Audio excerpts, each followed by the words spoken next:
የአዲስ ኪዳን ፋሲካ ቅዱስ ጉባኤ የሚካሄድበት ጊዜ ደርሷል።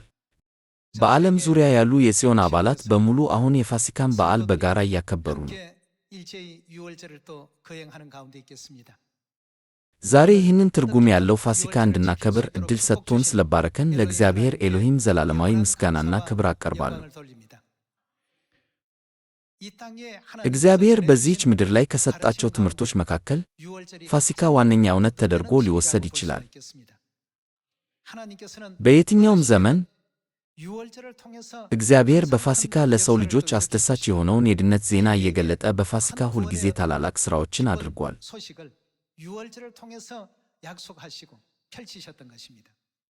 ስለዚህ ፋሲካ የሌለበት ቤተ ክርስቲያን እንደ ሐሰተኛ ቤተ ክርስቲያን ሊቆጠር ይችላል ማለት እንችላለን። ይህ የሆነበት ምክንያት ኢየሱስ ይህን ፋሲካ ለማክበር ጓጉቶ ነበር። ጉጉቱ በሉቃስ ምዕራፍ 22 ላይ በቅንነት ተገልጿል። እና ኢየሱስ ከደቀ መዛሙርቱ ጋር ፋሲካን ሲያከብር የተዘገበው መዛግብት በተለያዩ የመጽሐፍ ቅዱስ ቦታዎች ለምሳሌ በማቴዎስ ምዕራፍ 26 እና በማርቆስ ምዕራፍ 14 ላይ በጸጋ ተቀምጠዋል። ፋሲካ ከ3500 ዓመታት በፊት በግብፅ ተከብሮ ነበር። ገና ወተትና ማር ወደምታፈሰው ወደ ከነዓን ምድር ከመግባታቸው በፊት ሕዝቡን እንዲጠብቁት ያደረገው የእግዚአብሔር ታሪክ ከመጽሐፍ ቅዱስ ትንቢታዊ እይታ አንጻር በጣም አስፈላጊ የትንቢት ክፍል እንደሆነ መረዳት እንችላለን።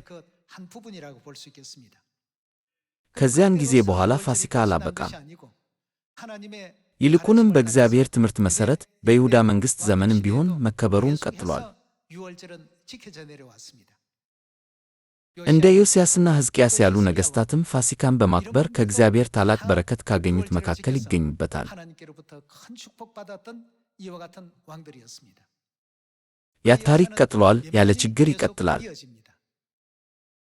እስራኤላውያን በምርኮ ወደ ባቢሎን ተወሰዱ፣ በኋላም ነፃ ወጡ። ነቢዩ ዕዝራ ወደ ትውልድ አገራቸው ስትመለሱ ከፋሲካ የሚባለውን ትርጉም ያለው በዓል ልናከብር ይገባል ብሏል። ፋሲካን ስላላከበርን ወደ ሌሎች ሕዝቦች ተማርከን ለነርሱም ባሪያዎች ሆንን።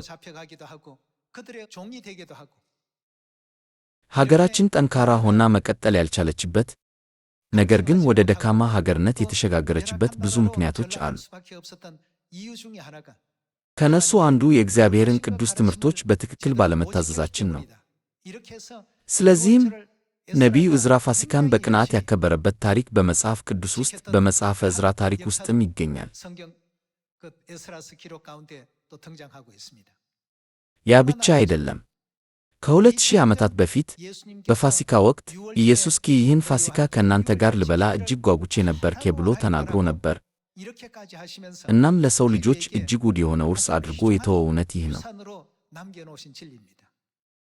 የሚገርመው ግን ፋሲካን የሚያከብሩ አብያተ ቤተ ክርስቲያን በአካባቢያችን የሉም። በእውነት ያስደንቃል። ኢየሱስና ሐዋርያቱ ይህን የፋሲካ ለማክበር ጓጉተው ነበር።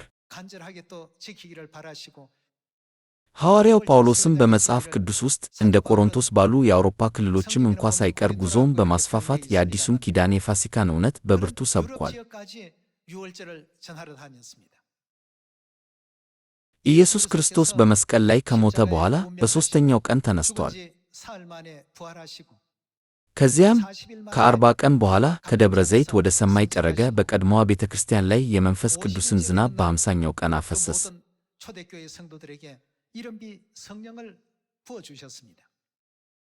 በውጤቱም የጥንቷ ቤተ ክርስቲያን ጉልህ መነቃቃትን አግኝታ በጣም ንቁ ሆነች።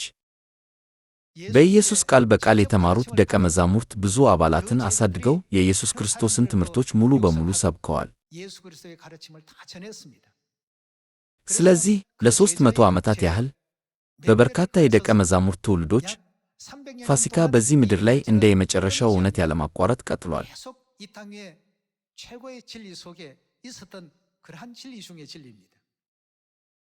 ሆኖም በ325 ዓመተ ምህረት የሮማው ንጉሠ ነገሥት ቆስጠንጢኖስ የክርስቲያን መሪዎችን ጠርቶ ነበር። በኒቅያ አሁን በቱርክ አካባቢ ያለው የሃይማኖት ምክር ቤት ተካሄደ። እዚያም ፋሲካን እንደ ማጥፋት ያሉ አስከፊ ድርጊቶችን ተፈጽመዋል። 참으로 끔찍한 일들을 이제 벌이게 됩니다. በዚያን ጊዜ 로마 황제가 되려면 የሮም ንጉሠ ነገሥት ለመሆን አንድ ሰው በሮም የሚያመልከውን የፀሐይ አምላክ ሊቀ ካህን መሆን ነበረበት። 최고의 대사제권을 같이 가져야만 로마 황제가 될 수 있었습니다. ስለዚህ 로마 황제라 የሮማው ንጉሠ ነገሥት የፖለቲካ ሉዓላዊ ብቻ ሳይሆን የሮማን ዜጎች ሁሉ የሚመራ ከፍተኛ የሃይማኖት መሪም ነበር።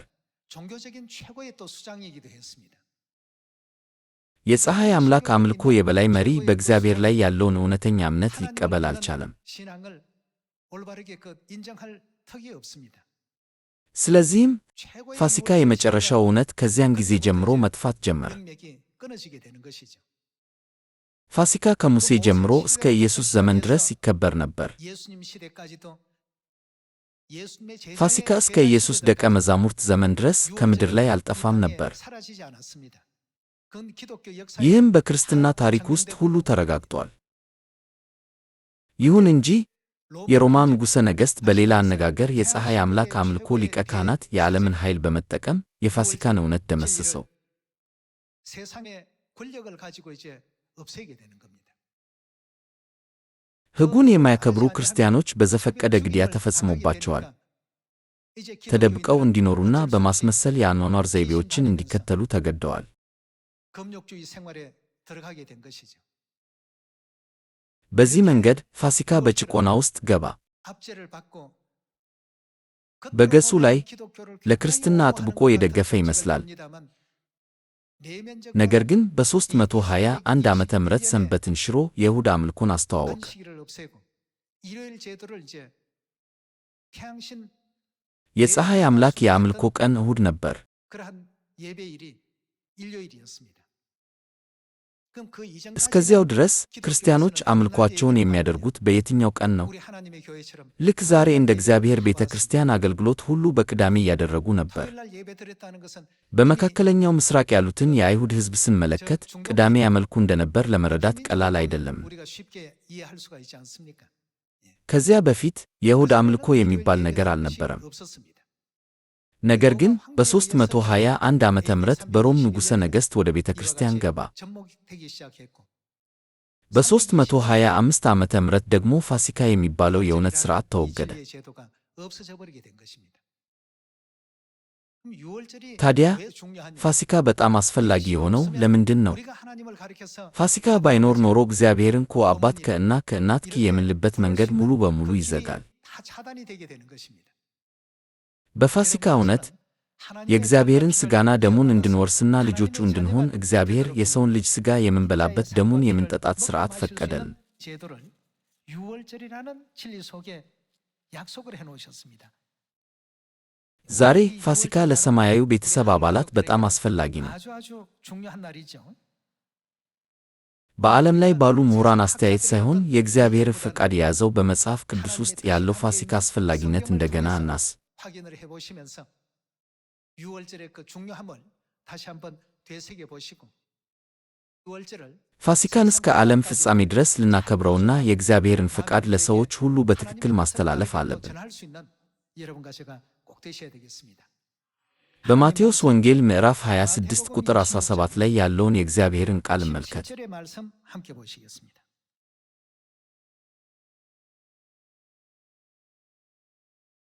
ምዕራፍ 26 ቁጥር 17 말씀 보시면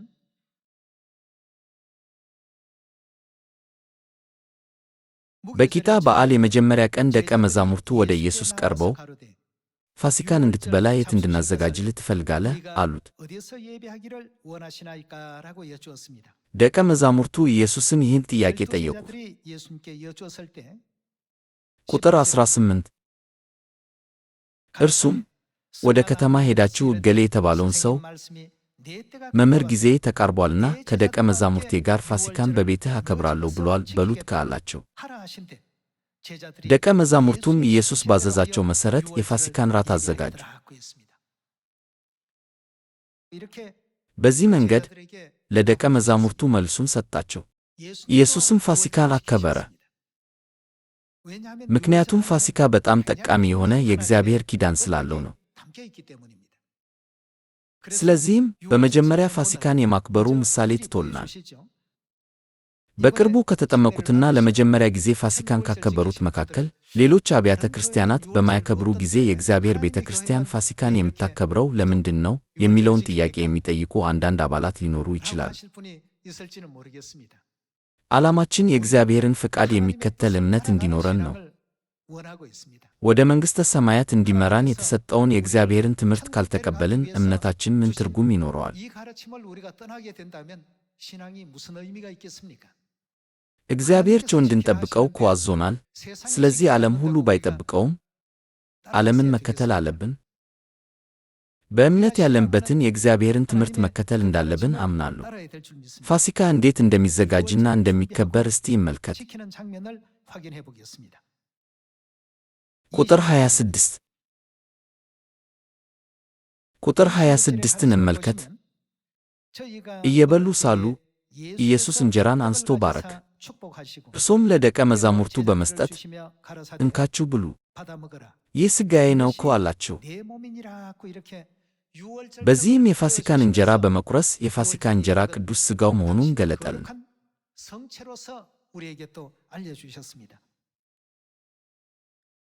ቁጥር 27 ከዚያም ጽዋውን አንስቶ አመሰገነ፣ ለደቀ መዛሙርቱም በመስጠት እንዲህ አላቸው፣ ሁላችሁም ከዚህ ጠጡ። ጽዋውን ራሳችን መጠጣት አንችልም። ይህ ማለት በጽዋው ውስጥ ያለውን የፋሲካ ወይን እንጠጣለን ማለት አይደለም። ሁላችሁም ከዚህ ጠጡ የፋሲካ ወይን ማለት ነው። ስለ ብዙዎች የኃጢአት ይቅርታ የሚፈስ የአዲስ ኪዳን ደሜ ይህ ነው።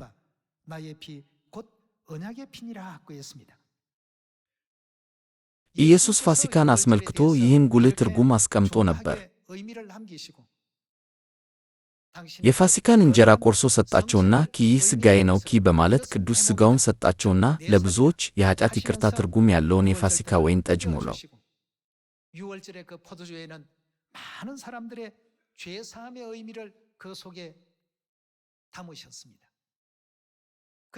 በማግስቱ እንደሚሰቀል ስላወቀ የመጨረሻውን ፋሲካ ከደቀ መዛሙርቱ ጋር ለማክበር ጓጉቷል።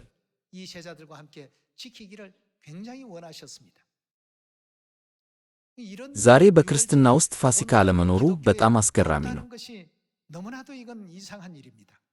በኢየሱስ የምናምን ክርስቲያኖች ነን የምንል ከሆነ ፋሲካ ፈጽሞ መጥፋት የለበትም። ከግብፅ ከመጣው ፋሲካ ጀምሮ ሁሉም ነገር በመጽሐፍ ቅዱስ ተጽፏል። በማቴዎስ ምዕራፍ 26 ላይ ኢየሱስ ይህ እንጀራ ተራ እንጀራ አይደለም አለ። የሰውን ልጅ ለማዳን በመስቀል ላይ በመሥዋዕት የተሰጠ ሥጋዬ ይህ ነው። ሥጋዬ አድርጌ እሰጣችኋለሁ። ወይኑን ሲሰጥ ይህ በመስቀል ላይ የፈሰሰው ደሜ ነው እኮ አለ። ሥጋውን ደሙን ለሰው ልጆች ሁሉ በመስጠት የኃጢአትን ይቅርታ እንድንቀበል አስችሎናል። በተጨማሪም በኃጢአት ይቅርታ ትርጉም ብቻ የተሞላ አይደለም። የወላጆቻቸውን ሥጋና ደም የሚወርሱትን ልጆች ብለን አንጠራቸውም?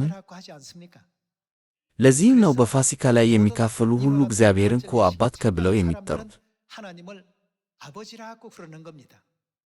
ወደ ቤተ ክርስቲያን ስትሄዱ እግዚአብሔርን አባት የምንለው ለምንድን ነው ብላችሁ አታስቡም?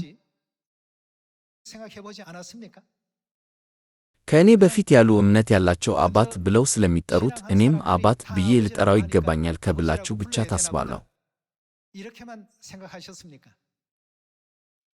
እኛ የእግዚአብሔርን ሥጋና ደም የወረስን ነን። በምን መንገድ? በፋሲካ። ኢየሱስ ፋሲካን ለማክበር በጉጉት የፈለገውና ትልቅ ቦታ የሚሰጠው ነገር እንደሆነ የተመለከተው ለዚህ ነው። የሉቃስ ወንጌል ምዕራፍ 22 ቁጥር 7 እንመልከት።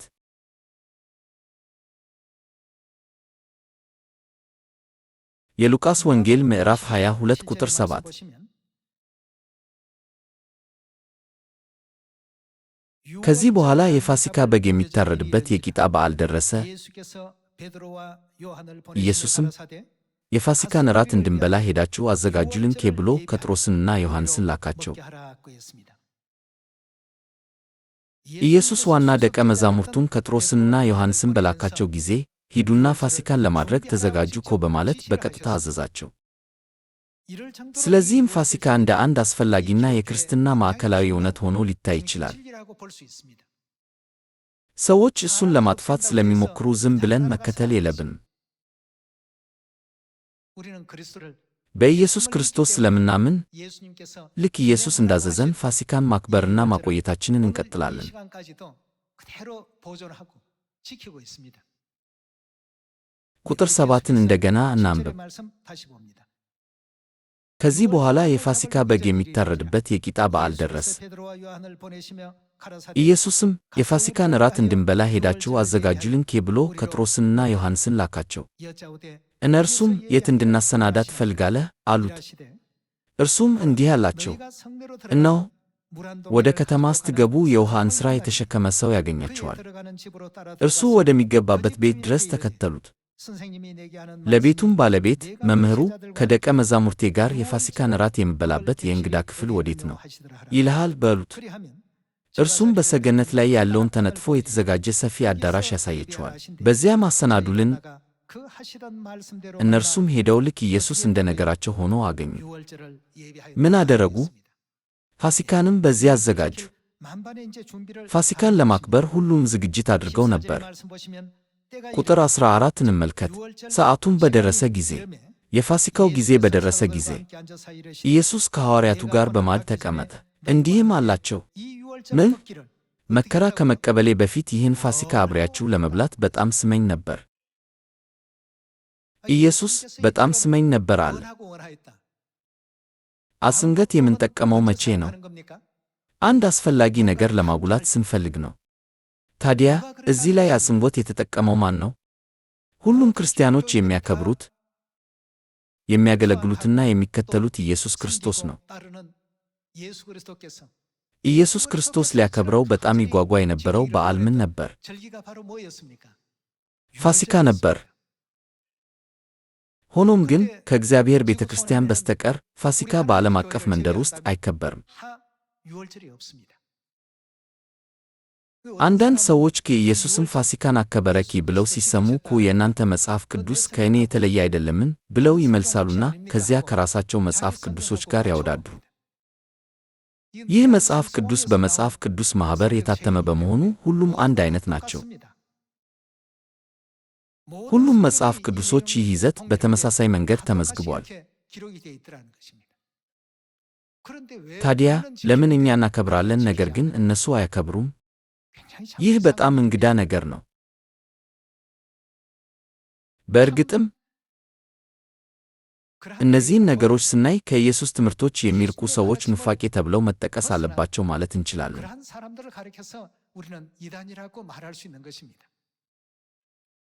ቁጥር 15ን እንደገና መልከተው። እንዲህም አላቸው፣ ምን? መከራ ከመቀበሌ በፊት ይህን ፋሲካ አብሬያችሁ ለመብላት በጣም ስመኝ ነበር፣ ምክንያቱም በማግስቱ ሊሰቀል ነውን። ስለዚህ ኢየሱስ በጉጉት ይናፍቀውና ሊያከብረው የፈለገው የፋሲካ በዓል ከ2000 ዓመታት በፊት በማርቆስ ሰገነት ላይ ይከበር ነበር። ወደ ቁጥር 19 እንሂድ። ቁጥር 19ን እንመልከት። እንጀራንም አንስቶ አመሰገነ፣ እርሱም ሰጣቸውና ይህ ስለ እናንተ የሚሰጥ ሥጋዬ ነው፣ ይህን ለመታሰቢያዬ አድርጉት አለ። ኢየሱስ ይህን ለመታሰቢያዬ አድርጉት በማለት ፋሲካን እንድናከብር በግልጽ አዞናል። ፋሲካ ኢየሱስ ያዘዘና እንደ መመሪያ ያቋቋመበት ቀን ነው። ፋሲካ የሌለበት ቤተ ክርስቲያን በኢየሱስ የምታምን ቤተ ክርስቲያን አይደለችም ማለት እንችላለን። ይህን ለመታሰቢያዬ አድርጉት አለ። ቁጥር 20 እንደዚሁም ከእራት በኋላ ጽዋውን አንስቶ እንዲህ አለ፣ ይህ ጽዋ ስለ እናንተ በሚፈሰው ደሜ የሚመሠረት አዲስ ኪዳን ነው። የአዲሱ ኪዳን ፋሲካ እውነት እግዚአብሔር ለሰው ልጆች በሥጋ ወደዚህ ምድር በመጣ ጊዜ ያቋቋመው እጅግ ውድ እውነት ነው።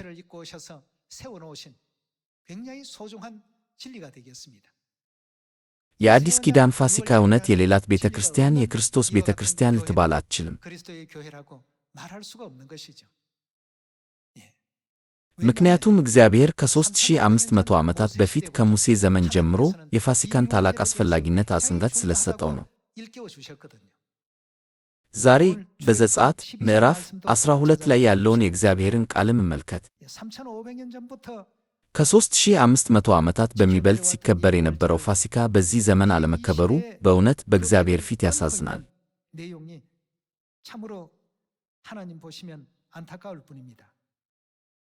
የዘጸአት መጽሐፍ ምዕራፍ 12 ቁጥር 21 እንመልከት።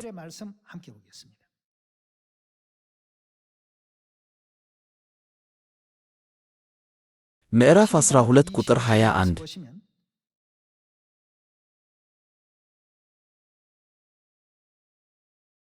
ከዚያም ሙሴ የእስራኤልን ሕዝብ አለቆች በሙሉ አስጠርቶ እንዲህ አላቸው፣ ቶሎ ሄዳችሁ ለየቤተሰቦቻችሁ የሚሆን ጠቦት መርጣችሁ የፋሲካን በግ እረዱ። ፋሲካ ሲከበር ይህ የመጀመሪያው ነው። ወደ ቁጥር 25 እንሂድ። እግዚአብሔር ያህዌ እሰጣችኋለሁ ብሎ በገባው ቃል መሠረት ወደ ምድሪቱ ስትገቡ ይህን ሥርቀት ጠብቁ። ልጆቻችሁ ስለ ሥርቀቱ ምንነት ሲጠይቋችሁ። ቁጥር 27 ግብፃውያንን በቀሰፈ ጊዜ በግብፅ ምድር የእስራኤላውያንን ቤት አልፎ በመሄድ ቤታችንን ላተረፈ ለእግዚአብሔር ያህዌ የፋሲካ መሥዋዕት ነው ብላችሁ እንገሯቸው። ከዚያም ሕዝቡ አነበሱ ሰገዱም።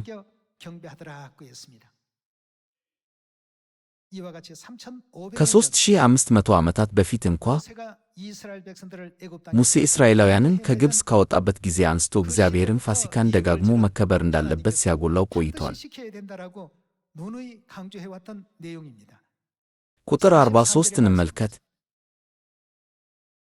እግዚአብሔር ያህዌ ሙሴንና አሮንን እንዲህ አላቸው፣ የፋሲካ በዓል አከባበር ሥርቀት እንዲህ ነው። ባዕድ የሆነ ሰው ከፋሲካው ምግብ አይብላ።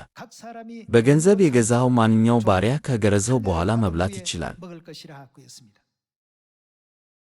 በዚህ መንገድ እግዚአብሔር ፋሲካን ባቋቋመበት ጊዜ መመሪያዎችን በእጅጉ አጽንዖት ሰጥቷል። ይህ ፈጽሞ የማይጠፋ እውነት ነው፣ እናም መጥፋት የለበትም። ወደዚያው ተመሳሳይ መጽሐፍ ዘጸአት ምዕራፍ 13 ቁጥር 8 እንመለስ።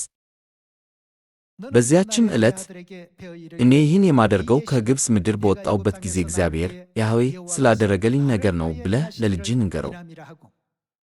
የእግዚአብሔር ያህዌ ሕግ በከንፈራችሁ ላይ እንዲሆን ይህ በዓል ለእናንተ በእጃችሁ ላይ እንደ ታሰረ ምልክት በእግራችሁ ላይ እንደሚገኝ መታሰቢያ ይሆንላችኋል። እግዚአብሔር ያህዌ በኃያል ክንዱ ከግብፅ አውጥቷችኋልና። ምን ማድረግ አለባችሁ? ይህን ሥርጸት በተወሰነው ጊዜ በየዓመቱ ጠብቁት። እግዚአብሔር በየዓመቱ ፋሲካን እንድናከብር አዞናል። መጽሐፍ ቅዱስን እናጠናለን የሚሉ በርካታ የመጽሐፍ ቅዱስ ምሁራንና በኢየሱስ ክርስቶስ እንደሚያምኑ የሚናገሩ በርካታ አብያተ ክርስቲያናት ቢኖሩም ለምን ፋሲካን አያከብሩም? ይህ በጣም እንግዳ አይደለም። ፋሲካን ማክበር ከግብፅ በመውጣታቸው አላቆመም። ወተትና ማር ወደምታፈሰው ከነዓን ምድር በገቡ ጊዜም ቀጠለ።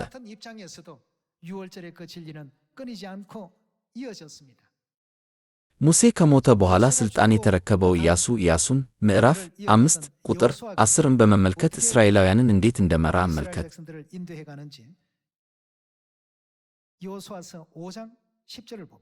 ከዘጸአት እስከ ራእይ ሙሉ መጽሐፍ ቅዱስ በፋሲካ እውነት የተገናኘ ነው።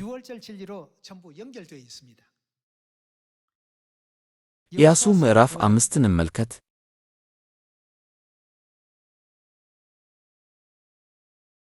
ኢያሱ ምዕራፍ 5 ቁጥር 10 እስራኤላውያን በኢያሪኮ ሜዳ በጌልገላ ሰፍረው ሳሉ ወሩ በገባ በ14ኛው ቀን ምሽት የፋሲካን በዓል አከበሩ።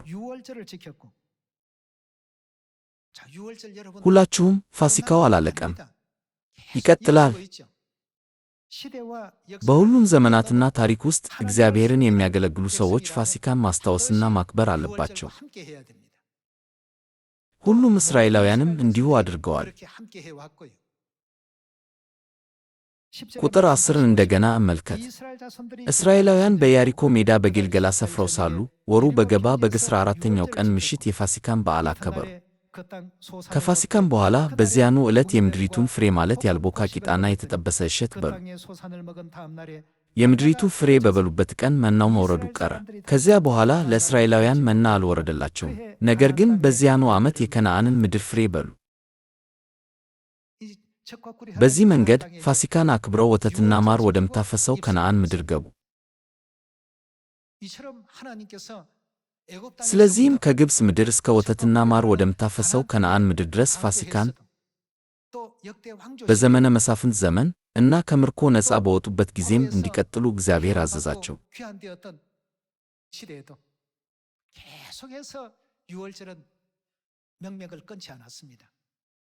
ከዚህም በላይ በወንጌል ውስጥ ኢየሱስ ክርስቶስ ከደቀ መዛሙርቱ ጋር ፋሲካን ለመብላት ጓጉቶ እንደነበረ ተናግሯል። እናም የፋሲካን እንጀራና የፋሲካ ወይንን አስፈላጊነት አብራራ።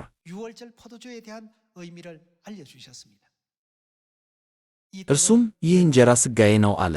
ስለ ብዙዎች የኃጢአት ይቅርታ የሚፈስ የአዲስ ኪዳን ደሜ ይህ ነው። እንጀራውን ብሉ፣ ወይኑን ጠጡ።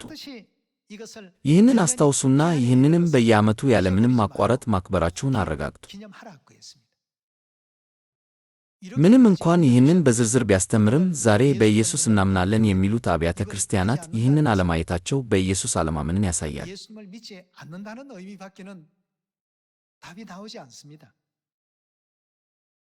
ፋሲካ በመጽሐፍ ቅዱስ ውስጥ እጅግ አስፈላጊው ታሪክ ነው።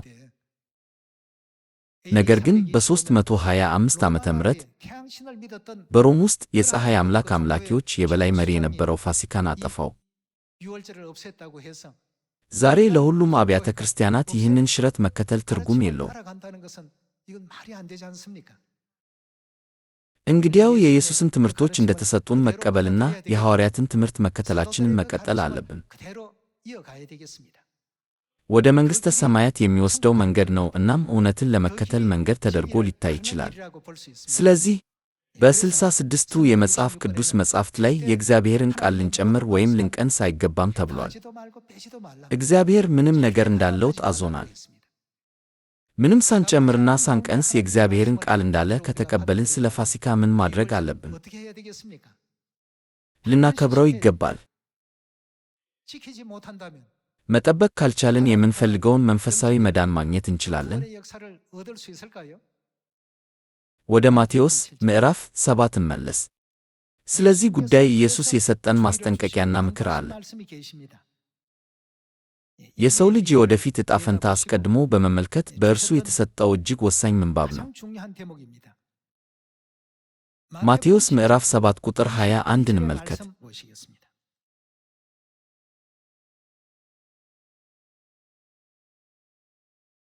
ቁጥር 21 በሰማይ ያለውን የአባቴን ፍቃድ ሳይፈጽም ጌታ ሆይ ጌታ ሆይ። አንዳንድ ሰዎች ኢየሱስ ብለን አምነን ብንጠራ መንግሥተ ሰማያት የተረጋገጠ አይደለምን ይላሉ። ነገር ግን ወደ መንግሥተ ሰማያት ለመግባት በኢየሱስ በትክክል ማመንና ትምህርቱን በትክክል መከተል አለብን አይደል? ጌታ ሆይ ጌታ ሆይ የሚለኝ ሁሉ ወደ መንግሥተ ሰማይ አይገባም። ማነው መንግሥተ ሰማያት የሚገባው? በሰማይ ያለውን የአባቴን ፍቃድ ሳይፈጽም። በዚያ ቀን ብዙዎች ጌታ ሆይ ጌታ ሆይ በስምህ ትንቢት አልተናገርንምን? በስምህ አጋንንት አላወጣንምን? በስምህስ ብዙ ታምራት አላደረግንምን? ይሉኛል። በዚያ ጊዜ ከቶ አላውኳችሁም፣ እናንት ክፉዎች ከእኔ ራቁ ብዬ በግልጽ እነግራቸዋለሁ።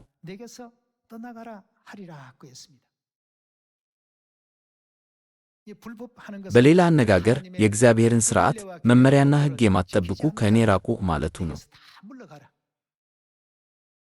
እግዚአብሔር የሰውን ልጅ ለማዳን የዘረጋው መንገድ ነው። እኛ ሰዎች ባለ ሦስት አቅጣጫዊ ዓለም ውስጥ ስለምንኖር የእግዚአብሔርን ዓለም በአራተኛው ወይም በአምስተኛው ልኬቶች ሙሉ በሙሉ መረዳት አንችልም። ለዚያም ነው እግዚአብሔር ነቢያትን የላከውና ትምህርቱን ሁሉ ለሰው ልጆች የሰጣቸው የሱን መንገድ እንዲከተሉ ነው። ያኔም ቢሆን የእግዚአብሔር ፈቃድ ለሰው ልጆች ሙሉ በሙሉ ሊደርስ አልቻለም። ስለዚህ እግዚአብሔር ራሱ ፈቃዱን ሊያስተምረን ወደዚህ ምድር መጣ። ለዚህም ነው ከ2000 ዓመት በፊት ፋሲካን ለማቋቋም ወደዚህ ምድር መጥቶ የእግዚአብሔርን ቤተ ክርስቲያን የመሠረተው። ሆኖም ግን በጨለማው ዘመን ፋሲካ ጠፋ እና ሁሉም የእግዚአብሔር እውነት ከምድር ላይ ሙሉ በሙሉ ተደምስሷል። ዛሬ በሁሉም የክርስትና እምነት ተከታዮች ዘንድ የእሁድ አምልኮ፣ የገናና የመስቀል አክብሮት በጨለማው ዘመን በቤተ ክርስቲያን ውስጥ የገባው የፀሐይ አምላክ አምልኮ ውጤቶች ናቸው።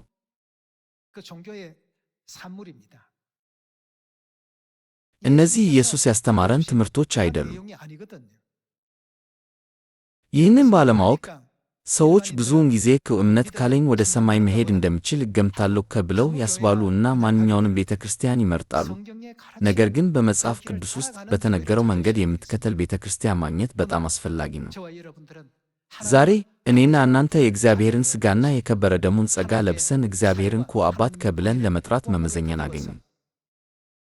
በዮሐንስ ምዕራፍ 6 ላይ ያለውን ቃል እናረጋግጥ። የዮሐንስ ወንጌል ምዕራፍ 6 ቁጥር 53 ቁጥር 53 ኢየሱስም እንዲህ አላቸው፣ እውነት እላችኋለሁ የሰውን ልጅ ሥጋውን ካልበላችሁና ደሙንም ካልጠጣችሁ በራሳችሁ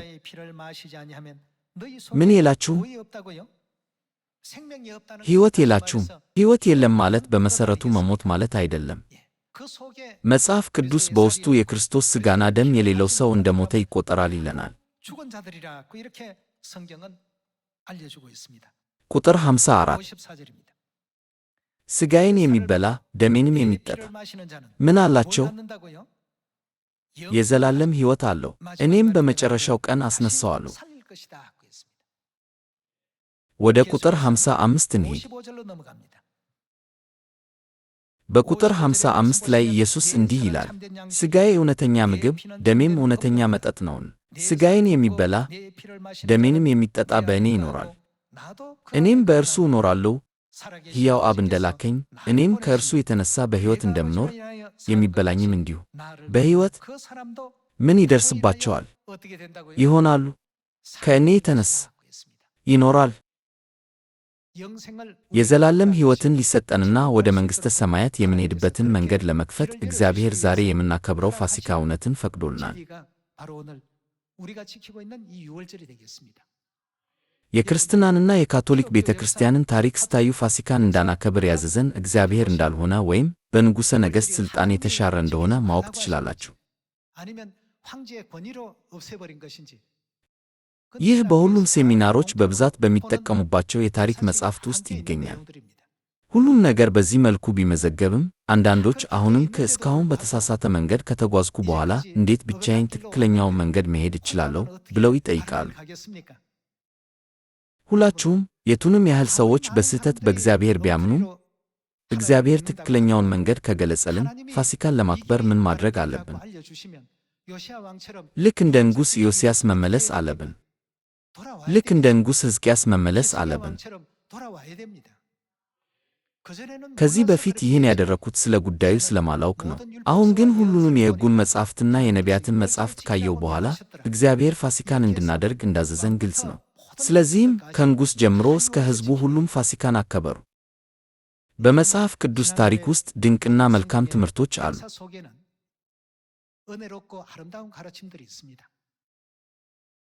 እግዚአብሔር በአንድ ወቅት ለዘላለም እንዲሞቱ የተወሰነባቸውን የሰው ልጆች ሞት፣ ሐዘን፣ ሕመምና ስቃይ ወደሌለበት ነገር ግን ሐሴትና ደስታ ብቻ ወዳለበት ዘላለማዊው መንግሥተ ሰማያት እንዲገቡ ይፈልጋል።